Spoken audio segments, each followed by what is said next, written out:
പിതാവിന്റെയും പുത്രന്റെയും പരിശുദ്ധാത്മാവിന്റെയും നാമത്തിൽ ആമേൻ. ഈശോയിൽ സ്നേഹം നിറഞ്ഞവരെ, ഏലിയാ ശ്ലീഹ മൂശക്കാലങ്ങളിലെ മൂന്നാമത്തെ ആഴ്ചയുടെ ചൊവ്വാഴ്ച ദിവസമാണിന്ന്.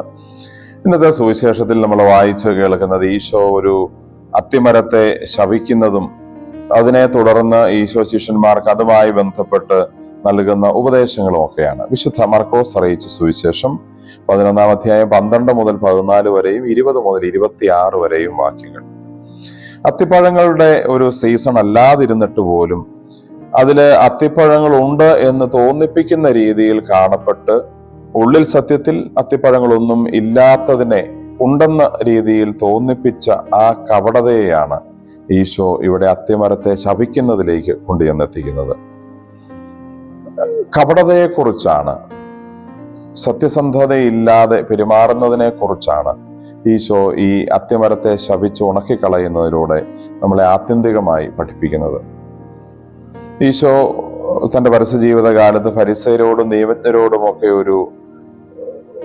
ഒരു അകൽച്ച അല്ലെങ്കിൽ അവരോട് എപ്പോഴും എതിർപ്പ് കാണിച്ചിരുന്നതിൻ്റെ ഒരു പ്രധാന കാരണം അവരിലുണ്ടായിരുന്ന ഈ കപടതയായിരുന്നു. അവർ നല്ലവരായി എപ്പോഴും ഭാവിച്ചിരുന്നെങ്കിലും അവർ ഉള്ളിന്റെ ഉള്ളിൽ അങ്ങനെ അല്ലായിരുന്നു എന്ന് അവരുടെ സംസാരവും പെരുമാറ്റവും വെളിവാക്കിയിരുന്നത് ഈശോയ്ക്ക് അറിയാമായിരുന്നത് കൊണ്ടാണ് ഈശോ അവരോട് ഒരു നിരന്തര യുദ്ധത്തിൽ എന്നതുപോലെ ഏർപ്പെട്ടതായി നാം കാണുന്നത്. അവർ ഉള്ളിൽ നല്ലവരല്ലാതിരിക്കെ അവർ അപ്രകാരം പുറമെ കാണപ്പെടാനായിട്ട് പരിശ്രമിച്ചു, അഭിനയിക്കാനായിട്ട് പരിശ്രമിച്ചു. അതിനെയാണ് ഈശോ എതിർത്തത്. ദൈവം വെറുക്കുന്ന ഏറ്റവും വലിയ തിന്മ കപടതയാണ്. അതുകൊണ്ട് തന്നെ നമ്മുടെയും ജീവിതത്തിൽ കാപട്യം ഇല്ലാതിരിക്കാനായിട്ട് പരിശ്രമിക്കുക. നമുക്ക് ദൈവത്തിന്റെ മുമ്പിലും നമ്മുടെ സഹോദരങ്ങളുടെ മുമ്പിലും നമ്മൾ ആയിരിക്കുന്ന അവസ്ഥയിൽ കാണപ്പെടാനുള്ള വലിയൊരു അനുഗ്രഹം മനസ്സിന്റെ തുറവി തരണമേ എന്ന് നമുക്ക് പ്രാർത്ഥിക്കാം. മറ്റുള്ളവരുടെ മുമ്പിൽ അഭിനയിക്കാനും ഇല്ലാത്തത് ഉണ്ടെന്ന് നടിക്കാനും ഭാവിക്കാനും ഒക്കെയുള്ള സ്വാഭാവികമായ മനുഷ്യ പ്രവണതയെ മറികടക്കാനുള്ള അനുഗ്രഹത്തിന് നമുക്ക് പ്രാർത്ഥിക്കാം. രണ്ടാമത് നമ്മളിവിടെ ശ്രദ്ധിക്കുന്ന ഒരു കാര്യം, ഈശോ ശപിച്ചപ്പോൾ അത് ഉണങ്ങിപ്പോയി. അതിനൊരു വാട്ടം സംഭവിച്ചെന്നല്ല, അല്ലെങ്കിൽ അതിന്റെ ഒരു ഭാഗം ഒടിഞ്ഞു വീണെന്നല്ല, ആ മരം അപ്പാടെ ഉണങ്ങിപ്പോയി. അങ്ങനെ ഈ തരത്തിൽ കപടത ഉള്ളവർ വലിയ ശിക്ഷ അനുഭവിക്കേണ്ടി വരും എന്നുള്ളതാണ് ഇത് ഉണങ്ങിപ്പോയി എന്ന് പറയുന്നതിന്റെ ഒരു സൂചന.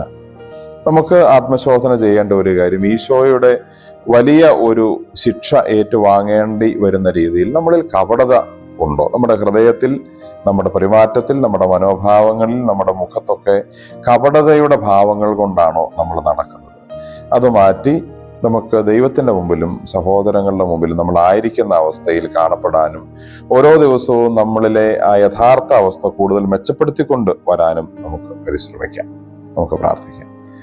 കർത്താവായ ഈശോയെ, ഞങ്ങൾ അങ്ങേ ആരാധിക്കുന്നു, സ്തുതിക്കുന്നു, നന്ദി പറയുന്നു. അങ്ങ് ഏറ്റവും വെറുത്ത തിന്മയായ കപടത ഞങ്ങളുടെ ജീവിതത്തിൽ നിന്ന് പാടെ മാറ്റാനും ദൈവത്തിന്റെ മുമ്പിലും സഹോദരങ്ങളുടെ മുമ്പിലും ഞങ്ങളായിരിക്കുന്ന അവസ്ഥയിൽ എപ്പോഴും കാണപ്പെടാനുള്ള ഒരു ആത്മധൈര്യവും മനസ്സിന്റെ തുറവിയും ഞങ്ങൾക്ക് തരണമെന്നും ഞങ്ങളുടെ മാനുഷിക ബലഹീനതകൾ കുറച്ചുകൊണ്ടുവന്ന് പരിഹരിച്ചുകൊണ്ടുവന്ന് ഓരോ ദിവസവും ആത്മീയമായി കൂടുതൽ മെച്ചപ്പെട്ടവരാകുവാനും അങ്ങനെ അങ്ങേക്ക് പ്രിയപ്പെട്ടവരാകുവാനും ഞങ്ങളെ അനുഗ്രഹിക്കണമെന്ന് പ്രാർത്ഥിക്കുന്നു. നമ്മുടെ കർത്താവ് ഈശോ മിശിഹായുടെ കൃപയും പിതാവായ ദൈവത്തിന്റെ സ്നേഹവും പരിശുദ്ധാത്മാവിന്റെ സഹവാസവും നാം എല്ലാവരോടും കൂടെ ഉണ്ടായിരിക്കട്ടെ, ഇപ്പോഴും എപ്പോഴും എന്നേക്കും. ആമേൻ. ഈശോ മിശിഹായ്ക്ക് സ്തുതിയായിരിക്കട്ടെ.